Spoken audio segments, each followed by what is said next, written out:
Go ahead and go to a clip from August 28th, 1963. I Have a Dream, Martin Luther King. How different is this from what we see from the Justice Department and George Soros spending $33 million to start race war and a war with the police in America? I have a dream that one day this nation will rise up and live out the true meaning of its creed. We hold these truths to be self-evident, that all men are created equal. I have a dream that one day on the red hills of Georgia, sons of former slaves and the sons of former slave owners will they be able to sit down together at the table of brotherhood. I have a dream. My four little children will one day live in a nation where they will not be judged by the color of their skin, but by the content of their character. I have a dream today. That part was key.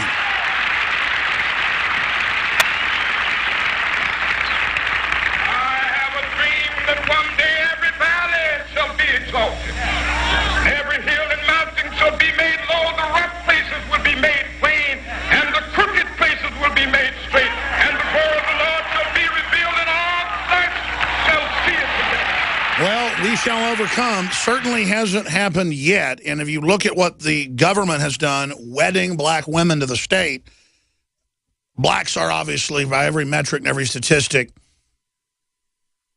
worse off under the invisible or foggy tyranny of the Great Society than they were under the open tyranny of segregation and that oppressive system.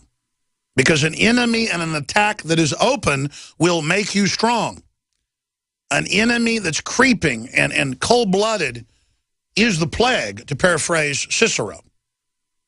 The traitor is the plague. And by every real metric, health metrics, family metrics, economic metrics, on average, black people are worse off than they were in 1963. Go look the numbers up. It's incredible. And under Obama, in just 7 years, double the unemployment rate. You know who else is in trouble? The middle class, period. No matter what color you are, the American dream is in trouble. More debt, 110 million people not in the workforce, 47 million people on food stamps, another 10 million or so on supplemental food stamps. That's almost 60 million. That's double.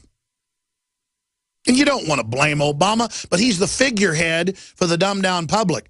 For new listeners that tune in that don't understand what's going on, I got to say Obama, because then they know what I'm talking about. I talk about shadow elite. I talk about social engineers. They've been conditioned. That doesn't exist. But let me tell you what's getting liberals' attention. When they get cut now under Obamacare from 40 hours to 25 hours, that's happened to more than 14 million people in the last 2 years since that kicked in. And now, here's the headline, Obamacare penalty may come as a shock at tax time, Washington Times. Going to garnish your wages, going to keep your tax refund, going to grab your bank account. Remember, they promised you that wasn't going to happen. And everybody said, well, why is the IRS the enforcer? It's right here in the bill. Shut up, racist. Well, the public knows that word racist. They don't know who Martin Luther King is now. People don't know who Chuck Yeager is. People don't know who George Washington is. I'm not kidding.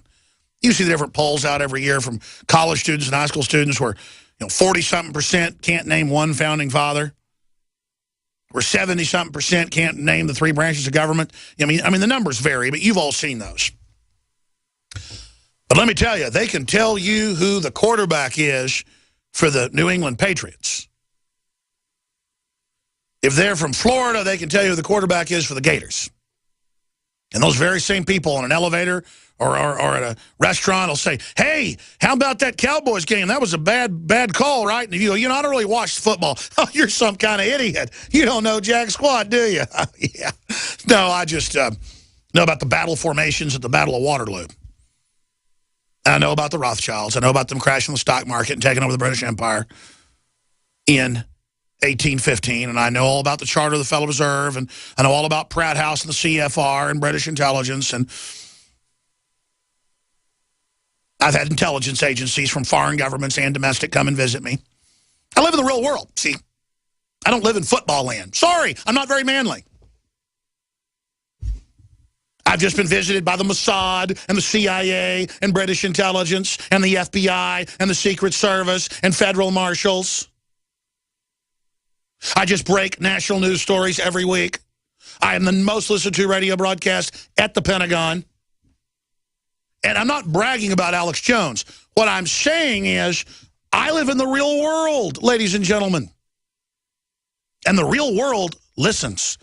Not that I'm even perfect or have all the answers, but there's no other radio that even the establishment can tune into. Don't you think when you're an insider and know how things really work, it gets old watching CNN or Fox News?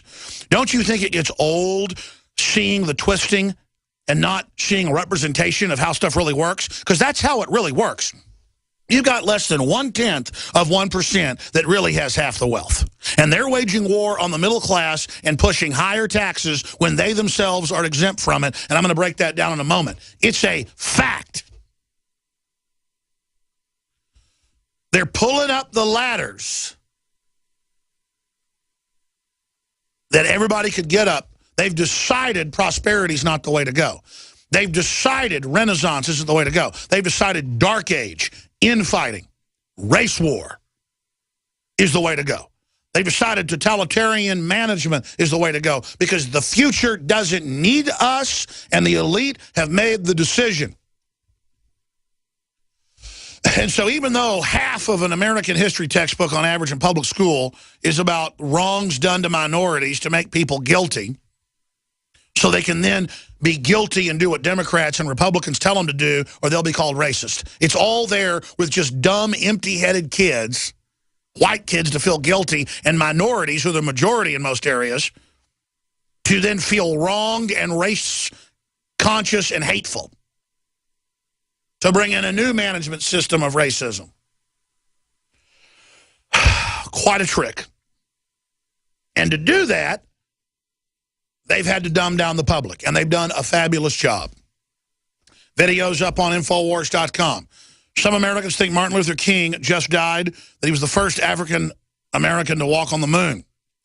Almost 3 decades after Americans first observed Martin Luther King Day, some beachgoers in San Diego believe the civil rights leader only died recently, with others thinking King was the first African American to walk on the moon. King was murdered on April 4th, 1968, nearly 47 years ago. But when media analyst and author Mark Dice confronted San Diegans with the news that he had just passed away, the reaction was not as expected. Yes, it was. These are not cherry-picked. He's coming on. We've talked to him.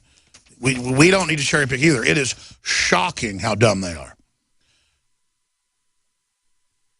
They signed a petition to add birth control drugs to the water supply. Students at the University of California accepted abortion in a canned fruit juice drinks, endorsing 19th century communist ideologue Karl Marx as the president of the United States. These are past videos. Obama supporters signing a petition to eliminate free speech and the First Amendment. Signed a petition to repeal the Fourth Amendment to the Constitution. Supported a move to end the right to remain silent by repealing the Fifth Amendment. They signed a petition to support post-birth abortion up to age 3-year-olds, making infanticide part of Obamacare. It actually is being promoted now for real.